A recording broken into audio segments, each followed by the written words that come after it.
My name is Erik Van Horn. I bought my first franchise in my 20s, and since then, I've owned 6 brands with 25 stores in 8 states. I've also helped 1,000 people find the right franchise for them.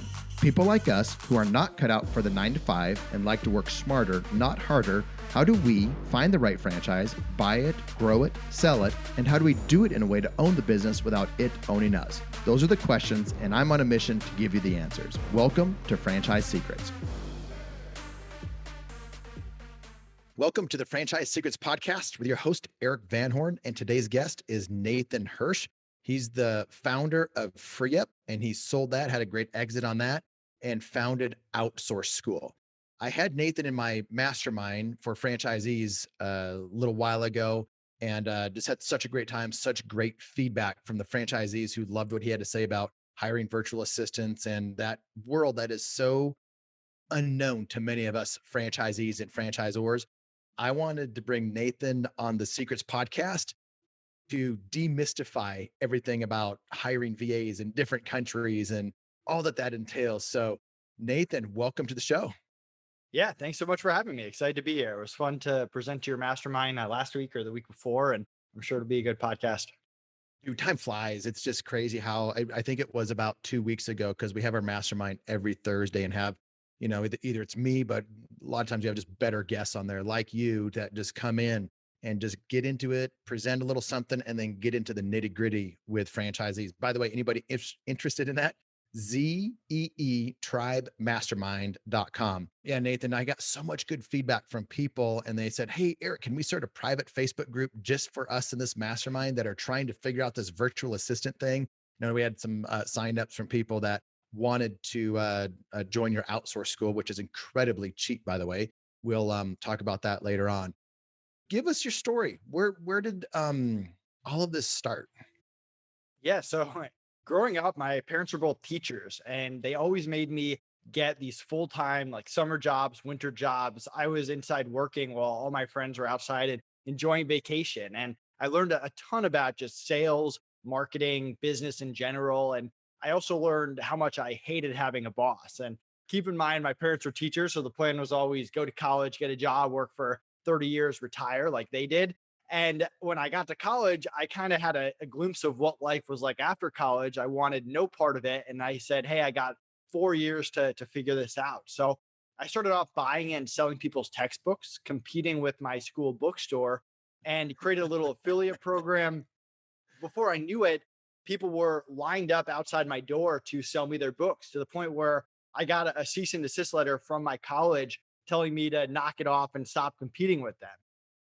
I didn't want to get kicked out of school. My parents would not have been happy with that. So I pivoted and I'd sold some books on Amazon. This was 2008, 2009. Started experimenting and contacting different manufacturers, asking them if they would let me sell their products, and tried everything from sporting equipment, video games, computers, your typical college guy stuff, and eventually came across baby products. If you can imagine me as a 20-year-old single college guy selling baby products on Amazon.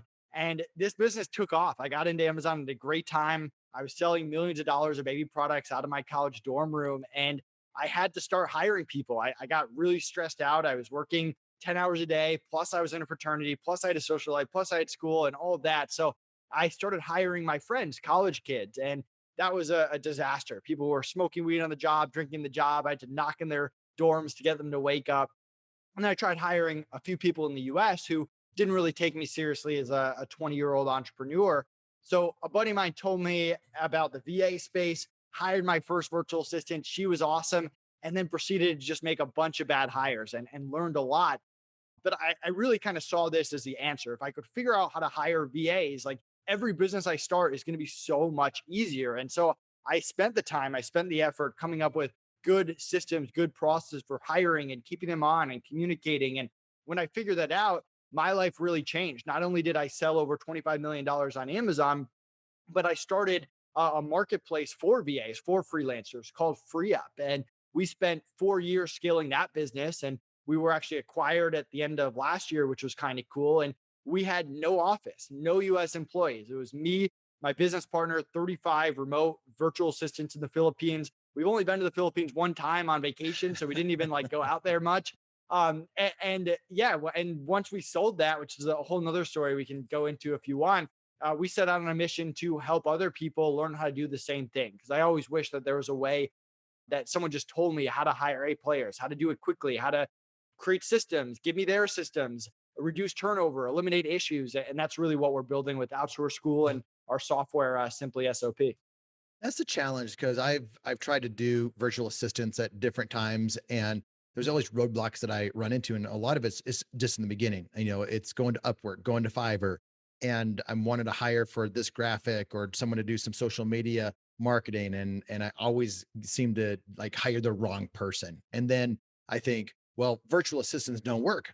And it might not be that virtual assistants don't work, is that I don't know how to uh hack the system. I don't know how to hire the right virtual assistants or hire the right ones for the right job. So so I've made a lot of mistakes. I never cracked the code until, I met you and I started to understand, the reasons why it didn't work. Or there's an easy way to get into it and you don't have to hire 100 virtual assistants to start doing things for you right away.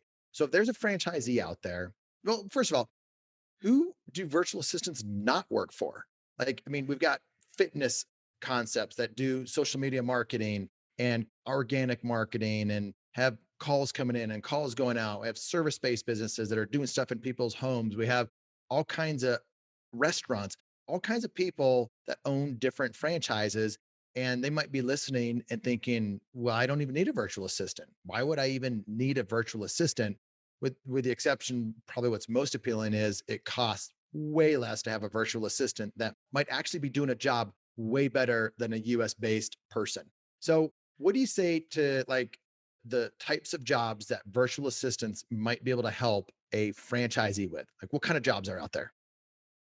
Yeah. I mean, it really applies to every single business out there. When I ran Free Up, there was a sushi restaurant down the street that hired virtual assistants. There's my gym used virtual assistants. Any e-commerce market agency. We live in the online space, brick and mortar stores. Like you can't hire a VA to be your cashier at your brick and mortar store, but they can run your social media. They can do your bookkeeping. They can run your website. There's so many things that you can do. And I've even seen crazy stuff. I had a client who hired a VA to manage his fantasy football team. So you can get really creative there, but it really can apply to any single business out there. And I almost divide it up into two groups. You've got virtual assistants that help you get your time back. So that's stuff like customer service, bookkeeping, inbox management, calendar management.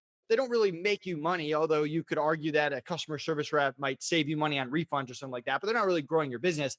But then you can actually use virtual assistants to get an ROI, a return on investment, and grow your business. I use them to get on podcasts, do lead generation, run our partnership program, affiliate program. I run them to contact influencers. They can run my social media. They run marketing efforts. So you can use them on both ways and really get creative with what makes sense for your business. What were the two different groups of virtual assistants? So I use them to get my time back and to grow my business. Get time back or grow the business. Bookkeeping. I can hear people right now listening and saying, why in the world would I hire someone in a different country to do my bookkeeping? And here's the thing, somebody out there that you outsource your bookkeeping to a bigger company, they might have virtual assistants doing your bookkeeping for you right now, and you don't even know it. So, what do you say to somebody that is just thinking, like, Nathan, you're crazy to think somebody in the Philippines is going to do my bookkeeping? Yeah, well, I just sold an eight-figure business that had a VA doing not only just the bookkeeping, but all the client billing and all the stuff that goes with that. Now, they're not doing my accounting. They're not filing my taxes. They're not giving me tax strategy. I have a US accountant for that. But I have someone in the middle from the Philippines who doesn't have access to all my money. They're just viewing reports and getting user permission access, and they're doing the QuickBooks and the Zero, and they're working with the accountant. And what that allows me to do is not pay top dollar for something that I don't need to pay top dollar for. I still want to pay my accountant top dollar. He's worth every penny. He does my strategy. He files my taxes, saves me money. But I have a virtual assistant in the middle, and a US bookkeeper, 50 to 150 bucks an hour. Non-US bookkeeper, somewhere in the $5 to $15 an hour range. So very effective. And usually, if you have a company that's doing a lot of billing and stuff, even hiring a US bookkeeper for consistent work gets expensive very quickly. So it allows me to cut costs, not overpay my accountant for stuff he doesn't have to do, and get all my stuff done properly. And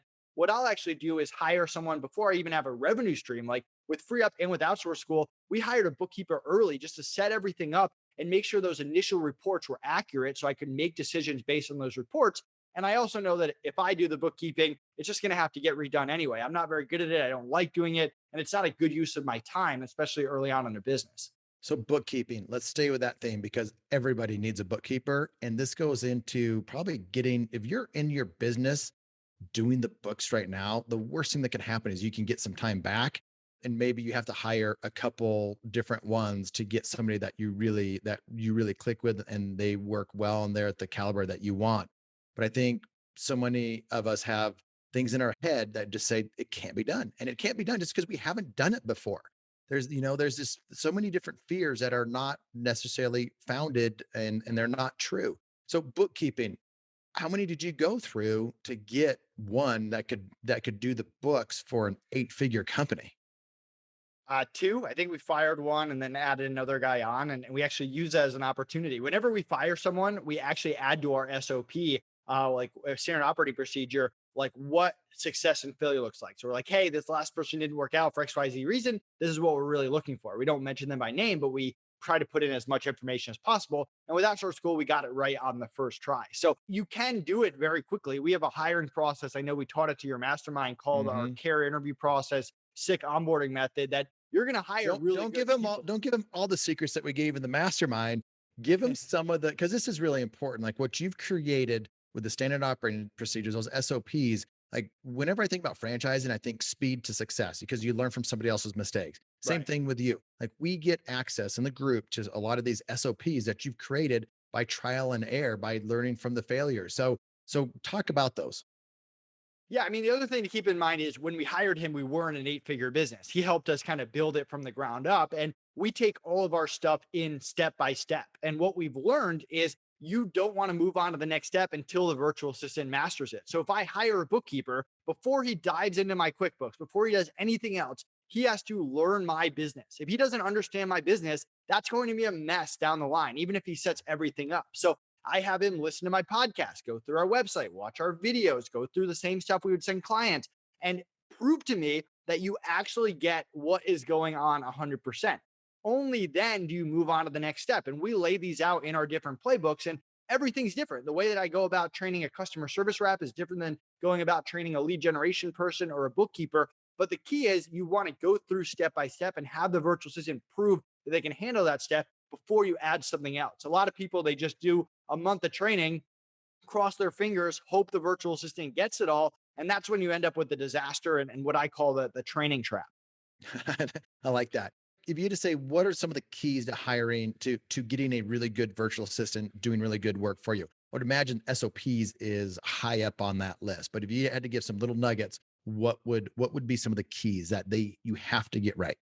Yeah, SOPs are definitely up there. This breaking down the tasks into steps, which we kind of already talked about. Mhm. Knowing what your expectations are and knowing what you want is incredibly important. It's really hard to flip flop. If you hire someone for 20 hours a week flexible, and then you wake up and you're like, man, this flexible is a pain. I need to move them to set schedule. And you've already trained them and they don't want to do set schedule, you're just stuck and you just end up in those situations. So really understanding what you want, setting those expectations, and only hiring someone that wants what you want is incredibly important.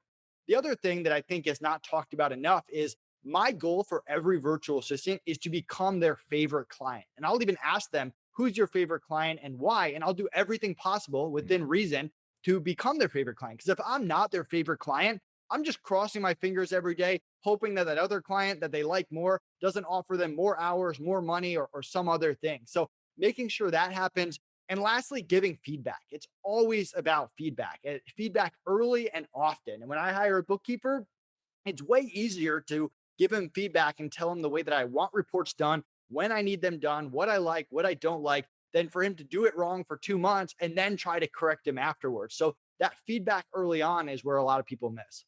So if you're going to hire virtual assistants, you need to do the hiring right. I want to get into some of the hiring right because you went deep into that with the in the mastermind.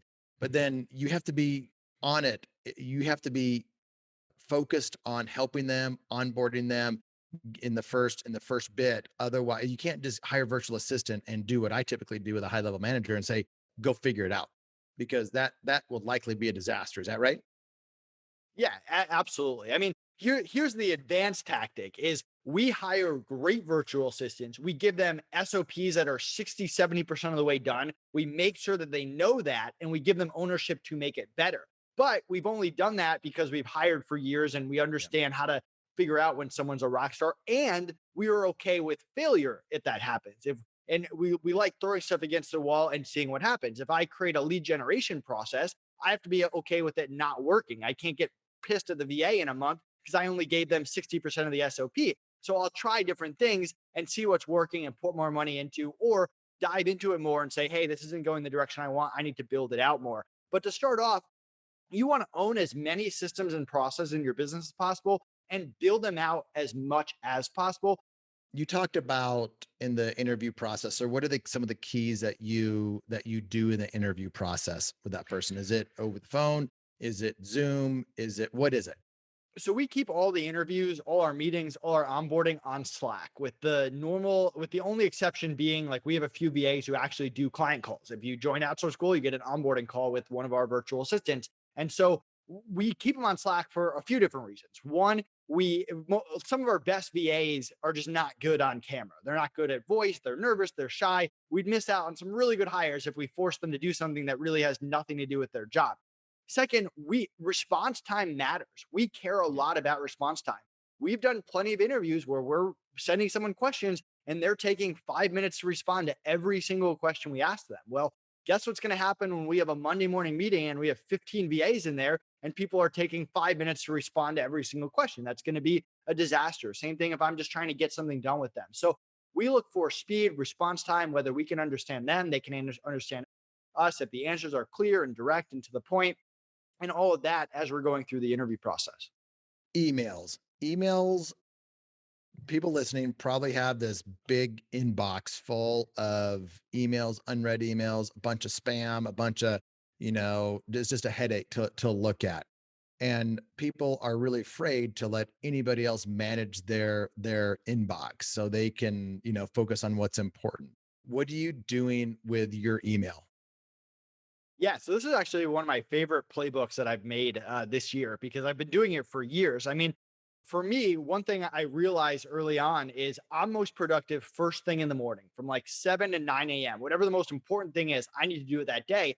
But what happens is I wake up, I'd start responding to emails, and by the time I'm done, it's 8, 8:30, and then I got 30 minutes left of my most productive time. So I hired When a you say let's hit that just for a second, and then we'll yeah. get back to that because I like I'm the same way, 7 to 9, 6 to 8, super productive time, anytime before 10 o'clock. But it's so like, what does productive time look like for you? And what's that email trap? Means no podcasts, no phone calls, whatever the most important project is that I'm working on. Like right now, I'm working on this webinar. We're also building out our SOP library where our partners and our affiliates can actually give SOPs to our library that our members get access to. And we need a process for that, or else it's just chaos. So building that out. So that changes week to week, whatever the most important project is. So how I think about that, and I just want to get tactical here for a little bit because a lot of people, myself included, the calendar. I have a lot of. I only really take calls, probably 3 hours a day, and do podcasts about 3 hours a day. But when I think of productive time, that's what it says on my calendar. It's proactive work, and underneath that, it says either the big three tasks or revenue generating. I'm looking at it right now. That's why my eyes are going. It's revenue generating activity. So that's when I think of productive. It's not like getting a task done of getting my inbox cleared out. Right. It is working on something that is going to move the needle forward in income, revenue in any of my businesses. Yeah, I 100% agree. And we're also in slightly different parts of our business. Like we just sold our business last year. So there's a certain amount of building that happens when you're at my stage. But I agree. And if we want to even take a step farther out, I map out what my ideal day looks like every single day. I like working out right after my most productive hour. I don't want to do more than one podcast a day. You're my one podcast today. I want to do all my phone calls and meetings in the afternoon. So I don't even have to be in my office. I can walk the dogs. I can be outside. that's what I enjoy doing. And I don't want to take phone calls at night. I want to be done by 3 o'clock every single Yep. day. And that's what works for me. But I map that out and I use a virtual assistant to keep me accountable to that day. So I don't even remember when we scheduled this podcast. I bet you my assistant did it because she does it. And she probably said, "Hey, Nate does one podcast today. He's booked out for a month. Let's schedule it after that." And I use that to really figure out. And then my productive hours for me is in the morning. So I make sure that's blocked out every single day. Well, here's what actually happened. You're right, but my assistant talked to your assistant. My assistant is an executive assistant, $30 an hour, doing the same thing, which she's great, by the way. I love her, but she's $30 an hour. How much is your assistant booking you on podcasts? $5 an hour. All right. So who's the smart one here? Don't answer that question. Don't answer that question. But the thing is, my executive assistant, virtual assistant, sends the link I only do podcasts. I'm the opposite. I do podcasts like I just batch them. So I can just do them like once a month if I am a guest or if I'm recording them. So I batch that, but I do other things like you do. I only want to do one of these things a day or whatever it is. But she reached out to your virtual assistant. We got it scheduled. And I didn't even, after this podcast for both of us, we record a podcast and we don't touch it again. That thing, it just goes and does whatever it does because we have a system that, and a lot of that is virtual assistants for me that take this and do whatever needs to be done. But I'm the same way. And I'm not managing all of that stuff. Going back to this, like how else does your virtual assistant help you control your calendar? Yeah, I mean, they handle all aspects of my calendar. They'll reschedule stuff. So I'm going to Utah. I just bought a house in Colorado. So I have 2 trips coming up, one to Utah, one to move to Colorado. And I just said, hey, I need to clear out my schedule the next 2 weeks. Well, if I was to sit down and go into Mm, every single invite and reach out to every single person or click on every rescheduling link, who knows how long that's going to take me? They just go in and they do it, and my week is cleared out. So stuff like that. And there's also exceptions. So I teach them how to do approval. So Roland Frazier, who had me at the mastermind. Before that, he invited me on his podcast. Well, Roland Frazier's a busy guy. He doesn't like doing podcasts at the same time that I do podcasts. So they got my approval. And I said, yeah, push yep. Roland Frazier's podcast to be at Yeah. 5 p.m. If Erik fits into your schedule, Roland, we fit into his schedule. Exactly. But it's true. I mean, there are always exceptions, right? Here's the rule, and they have to know when they're dealing with somebody that we have to be the ones that move around. We have to be the ones that adjust. But most of the time, everyone has to adjust to us. And then, like when I had Robert Kiyosaki on, I'm like, Robert, you tell me when. And that's when I would have everybody clear out whatever I had going on because Robert Kiyosaki was on the podcast. I love that tactical kind of conversation around how to manage a virtual assistant helping manage the calendar and just the fact of them like that happens, stuff happens. And I don't want to have to go call everybody and rearrange stuff. And so I really, really like that. Go back to emails. How do they manage your emails in the morning? Because I wake up and I clear out my emails at night or in the afternoon, but then in the morning, there's a bunch of them in there. So what do they do? And do you use any types of programs to help that they use within your inbox? I use SaneBox. Give me some tips and tricks on email management. It's funny, we never have used software for email. So our rule, the way that we do it is anything that is not 100% handle is always marked unread. So that becomes at the top of the inbox. You set your settings so it's unread first, and then from there, what the playbook has you do is divide up your inbox into different categories and then map out what happens when each email comes in. So I have a VA that wakes up before I do. They go through my inbox. They're actually in charge of a few other inboxes as well, but they do mine first. And they go through and they'll forward these emails to accounting. They'll respond to certain emails. They'll schedule calls. They'll reschedule podcasts, whatever it takes. But they also have a do not touch list. If my lawyer emails me, if my accountant emails me, if my business partner emails me, they don't touch those emails. And when I wake up, I usually have somewhere between 2 and 5 emails that are left for me. I quickly go through them and then I start on my most important project.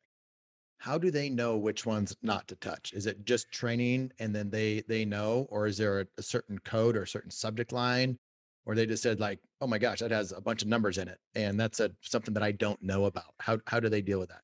So the first thing you do is you set a default. So what do you do if you don't know what this email is, or if it's new, or if you've never seen it before? And the default is you send me a Slack message and you just leave it for me.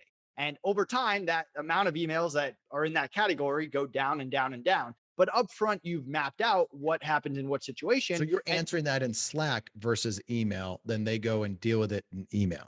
Correct. I'll wake up to a few different Slack messages. I'll talk about communication channels in a second, but the inbox. So they have a list of, hey, if these things happen, these are the emails you do not respond to. They also have, hey, if it's a billing thing, gets forwarded to accounting. If it's a podcast, you handle it. If it's this, you handle it. Whatever. And then any new stuff, they have a default, hey, ask Nate, and then it's their job to update the SOP because when you're mapping out the email, you probably won't think of every single email that you've gotten in the past year. You might get 70% of it, but then as new emails come in, you start creating new rules. So they shot me a Slack message. I'll say, oh, forgot about that one. This is what you do in that situation. They'll go update that SOP. So anytime that email comes in, they know what to do. And it gets even better because the VA I originally hired to run my inbox, Anna, was too good for my inbox. She crushed it. She made the SOP better. I gave her a few dollar raise. She's now a team leader. She now does live coaching calls in our Facebook group for Outsource School every single Wednesday. We hired another VA for inbox. She had made that SOP better. We trained that guy faster than we trained Anna, and now he's handling my inbox. How much does the inbox VA get paid? $5 an hour is usually where we start virtual assistants. So this is so good, man. This is so good. Like it's only as people are like, gosh, I wish I could do that. I wish I was there. Guys, just go to, I mean, check out Outsource School. There's a whole playbook on email and SOPs. You get access to all kinds of stuff. Talk about you did this in the mastermind. We had a lot of different questions about this. I remember some of the people that were asking these questions. How do you know where to hire from? The Philippines, or and you gave some really good gold in there. Where do you hire? Where do you start? Yeah. So my biggest overall tip is don't go out and like hire two people from the Philippines, two people from South Africa, two people from India. If you've never hired a VA before, because it just adds a ton of extra work to your plate, just learning all these cultures, trying to get these cultures to work together. Then you've also got time differences and all this other stuff. Start with one place. And if you're going to start from one place, Philippines is a great place to start. They speak English at a high level. They're used to working US hours. Price is obviously affordable. They're all about family, which, if you do it right, helps to reduce turnover. And I can go on and on. We have a hiring from the Philippines 101 video at Outsource School, but you can't go wrong. I don't want to say you can't go wrong hiring from the Philippines, but you improve your odds dramatically if you start off from the Philippines, if you've never hired internationally before. Hey, if somebody wants to join Outsource School, how do they do that? Yeah, just go to outsourceschool.com. You can even grab a free trial, check it out, get a sneak peek. And then there's a link to join once you're ready. Do we want to give them a code or anything? Is there any special stuff that you have going on? Yeah. What do you want the code to be? Let's do it. Franchise Tribe. Franchise Tribe will get you 15% off if you go to Outsource School. Good, good, good.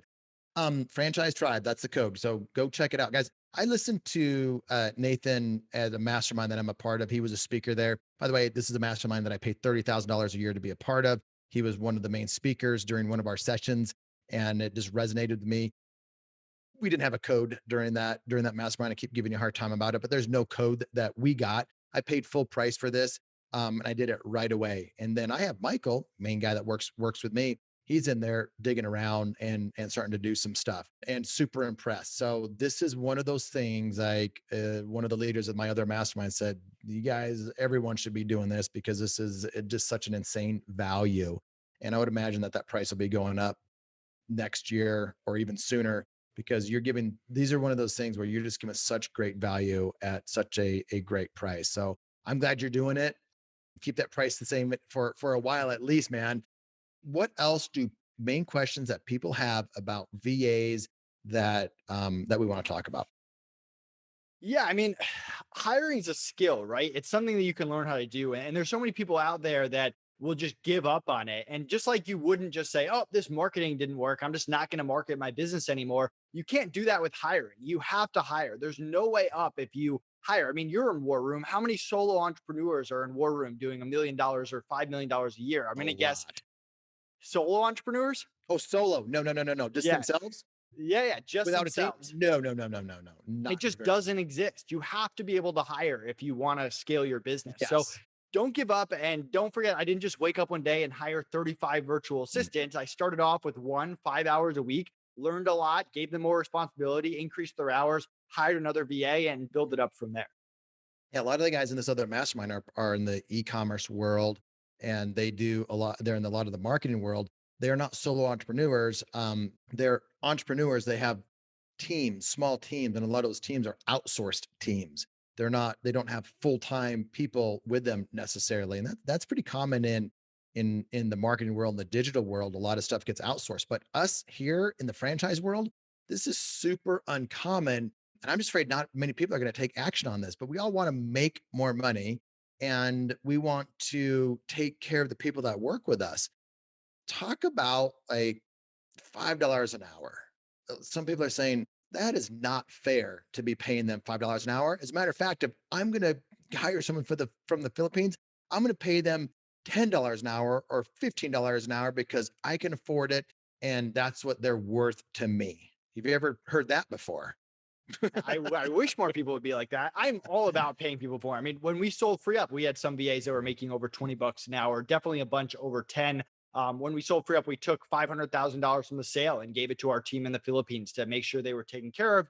We made sure their jobs were secure, their bonus and raise programs were secure. We weren't selling the business unless the new owners agreed to all those terms. So I'm all about treating people well. You just have to remember that $5 an hour is actually more than they'll make at local jobs. I mean, the minimum wage in the Philippines is $12 a day, so not very hard to beat that. Traffic in the Philippines is brutal. I remember going there and waiting in a car 45 minutes to drive a mile, so they don't have to drive to work every single day. I mentioned they have large families. They get to spend more time with their family.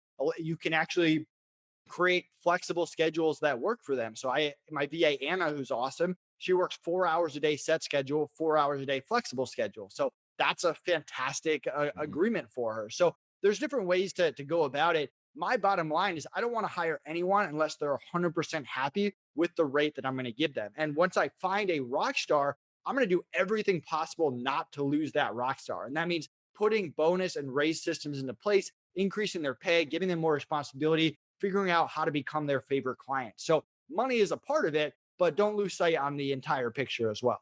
Yeah, there's so many other things that go into it. I remember you talking, we talked about this a bit more in the mastermind, but you can just if you start paying someone right away a lot of money, it's not necessarily a good thing. A lot of other things aren't aligned. So it's not always just about the money. It's about a lot of other things. And then there's a whole system and process to doing this the right way. What are some of the other like social media management? Talk about that. How most people in the franchise world have some type of social media going on, whether it's paid or where a lot of franchisees miss it is just pure content, getting out regular content updates on their social page or whatever. Yeah, so 2 points on this. One, I actually bought Rachel Miller's course. She's an amazing course. Check that out if you haven't already. And I So gave that Two Rachel Millers, right? Or are you talking I about only know one Rachel Miller. Facebook group Rachel Miller? Yeah. She has a course on organic marketing. And Yep. I bought that course and I gave that course to my virtual assistant who already knew social media. And she's going through it and updating me as she goes, very similar to you grabbing my stuff and giving it to your team. Now, the second part of that is I combine my social media person with doers. And there's three different levels of people you can hire. You've got followers, doers, and experts. The virtual assistants are the followers. You need systems and process. The doers are the specialists like graphic designers, video editors, writers, and experts bring strategy and their own system to the table. So with the doers, and this is where a lot of entrepreneurs make the mistake, every time you need a graphic designer, you're going to Fiverr and you're interviewing. Mhm. Every time you need a video editor, you do that. What I do is over time, I build up a Rolodex of reliable people I can go to. So I have a Slack group of my graphic designers. I have a Slack group of all my video editors, and they're good with the arrangement. I don't give them anything on call and urgent. I'm respectful of their time. I don't just say, stop what you're doing and do this project. I throw it in the group and I say, hey, who can get this done first? They give me a due date, a due time. I either approve it or I give it to someone else who can do it faster. And my social media person now has all these different doers. And it goes even beyond that. I have a Facebook ad person who can't believe what he has at his disposal. And it took us a few weeks to get it out of his head. Like, stop editing videos. We have a team, we have an army of video editors at your disposal. We just have these Slack groups set up with these reliable people that we can just go to for every project. So your social media becomes very powerful when you have all these doers behind the person who's actually doing the scheduling.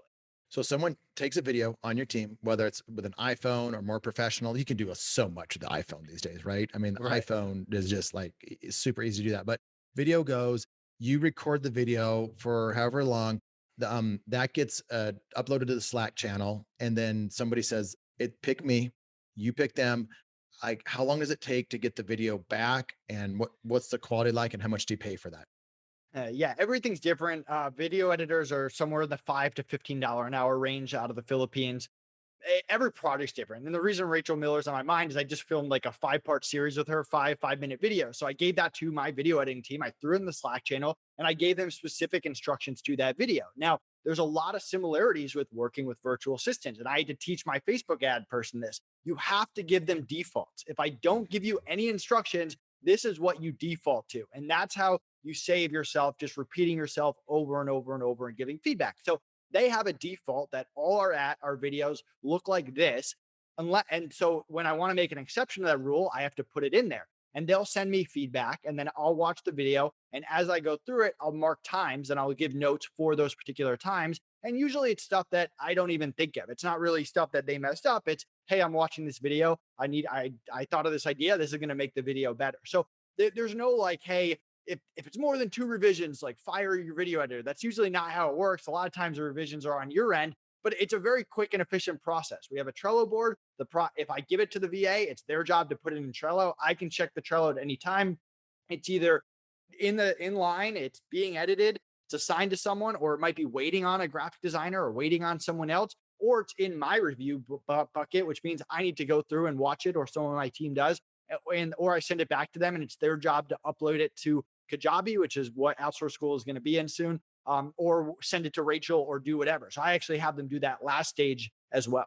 What are you in right now? This is just a bit more tactical. Kind of wondering for my mastermind because we're doing stuff in their membership site, Kajabi. I've heard great things about Kajabi. Yeah, so we're in Thinkific now. I don't have anything wrong with them. It just doesn't work with our free trials that we give out. The free trials Mhm. whack when people log in, they can't really see what's going on. It's organized, it's confusing. So we're moving everything to Kajabi, which we really like. And it just makes a very clean experience for the free trial people and to upgrade and get access to everything. But then also the people that have access to everything, they have everything in one place. So if they want to be an affiliate, if they want to get our software, Simply SOP, if they want to book a demo or call with my team, it's like all in one All place right and they there. don't have to go around it and search. That's great. What would be the big cautions for someone that should not be using virtual assistants? One of the things that I think about is if they are not going to be detailed enough, or they don't have somebody on their team detailed enough to train them up the right way. Like who's not at the place where they should be hiring a virtual assistant? So you have to be able to invest, and it's not a ton of time, but some time up front. And I'm relating this to our Facebook ad guy who I was just talking to, and he's like, "Yeah, I normally do like a meeting every other week when we get to this point." And I'm like, "Okay, but this meeting we ran out of time, so the last thing we're going to do is like reduce the amount of meetings we're having. When you run out of time for meetings, it means you need to have more meetings, and it's very similar to a virtual assistant. You want to front load the meetings, you want to front load the feedback, and Mhm. hopefully eventually get it to the point where you're just meeting with the team once a week and the VA once a quarter and an all hands on deck meeting on Monday. That's the end goal. All hands on deck meeting, customer service team meeting once a week, one-on-one meeting a quarter. But you don't get that to that in week 2. There's actually you front load the meetings, you front load the feedback, and that gets you to that point. So if you're not willing to add in a little extra time, and we even have a hard rule that no meetings go more than an hour or we just end it. And most of our meetings don't even come close to an hour. But you have to be able to front load that stuff, or else you're just going to end up correcting a lot of stuff down the line. I want to wrap up with this. And then I'm going to ask you one question just about some of your favorite books, like most impactful books. But what is the starting point for somebody? If they're like, I want to get started with virtual assistants, but I'm not going to hire a bookkeeper. I'm not going to hire, the email person. I'm not, I just need to start with, start somewhere, but I don't want to get overwhelmed. What would you say to that person? Yeah, I mean, if you're looking to get your time back, figure out the easiest task that's super low risk. That if someone just blew it up and just did the worst possible job on the task, that it just wouldn't impact your business in any way besides the small amount of money that you lost, the 25 bucks you paid them for 5 hours of work. Or if you want to go even ROI side, have someone do lead generation for a few hours or try to get you Mm. on podcast for a few hours. Because again, what's the worst case scenario? They just don't get you on those podcasts. They don't get you to lead. So try to look at stuff that's low risk, high reward, where it's like, hey, worst case, I lose 25 bucks. Best case, I get a bunch of leads, or best case, I never have to do this task again. I would focus there. For me, do some real time coaching with me. I don't have a problem getting guests on my podcast because I get the guests on that I want. But let's say I run out of guests or I want to start getting on podcasts. I've got my executive assistant, $30 an hour. Probably not the best use of her time to go try to do that. Probably a better use of her time to get a one or two virtual assistants that can do that for her and she manages that. Is that what you would recommend? And any nuances with that? Yeah, I would do that. I mean, I like to, before I start creating structure, I like to hire the VAs first and see how they are, because usually, like if I'm hiring a three different VAs, that might not play out the exact way I think it's going to play out when I all hire them. So before I start saying you're the team leader, you're this person's boss, I want to actually see their work, see how they're doing, and then make those decisions. But yeah, I mean, I would create a system for reports as well, where if you have an EA in the US for $30 an hour, she should wake up every day to an email from the other VAs to make her life easier, because you don't want her to start wasting time when she's the Yep. most expensive person. Where the VA say, "Hey, this is what I accomplished this week. This is what specifically I need help on. This is what's not clear, whatever it is," and have her give directions that way, and make it super efficient. And I'd also set up the meeting, so it's not, "Hey, we just meet randomly." It's, "Hey, every Tuesday at 10 a.m. we're having an all VA meeting where my executive assistant runs it, and at the end of that meeting, she sends me a report of what happened there." So I would create the structure and the defaults before I do anything else. That's great. What are some of the most impactful books that you've read?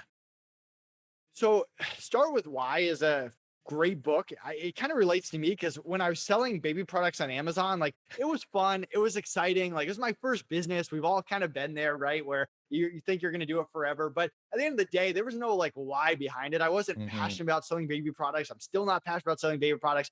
But when I started Free Up, it's B2B. I'm growing my own brand. I'm helping entrepreneurs. We're paying out millions of dollars to freelancers around the world. Like that was big for me. And I really found what my why was, what my purpose was. And even when we sold that, we didn't want to just say, "Oh, see you guys later." Like we'll go do our own thing. We donate 3% of all sales from Outsource School to our favorite charity, Teach for the Philippines. I mean, I've been just very fortunate in life. I mean, obviously I've worked very hard as well, but there's certain breaks we all get that kind of happen along the Mhm. way.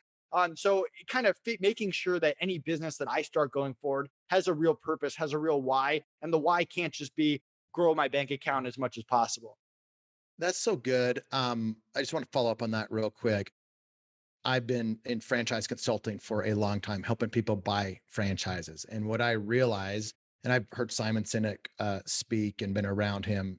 He wrote the book Start With Why, and over the years, I realized I've helped get a lot of people get into business, but I've not been able to. I didn't have an avenue to help them become successful as a franchisee, or not necessarily just me, but have an ability to have bring in my network to help people.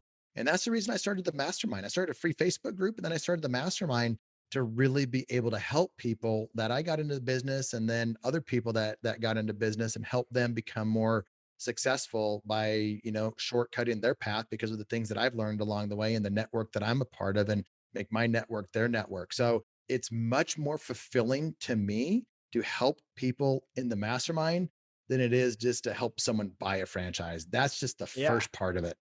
I love it. Absolutely. And I feel like if you're a young entrepreneur or a new entrepreneur, that we just live in an amazing time for trial and Mhm. error, right? Like it's never been cheaper to Yeah. go online and do research or even start a business with $5,000 or invest in a coaching program or a mastermind or whatever it is, like just to Mhm. try it out and see what actually you're good at, what you like doing, and how you can actually impact other people that you enjoy. It used to be mowing the lawn, and that's what I did when I started out. But there's so Been many there. other ways to do it now. Like that's the old school way. There's so many other ways. Nathan, thanks for coming on. I appreciate you, man. And you just delivered a ton of value to the group. Thanks for having me. Thanks for listening to this episode of the Franchise Secrets Podcast. Whether you're watching or listening, please make sure to subscribe to my YouTube channel and to whatever channel you're listening on. If you want my help with anything from buying a franchise to franchising your business, please visit franchisesecrets.com.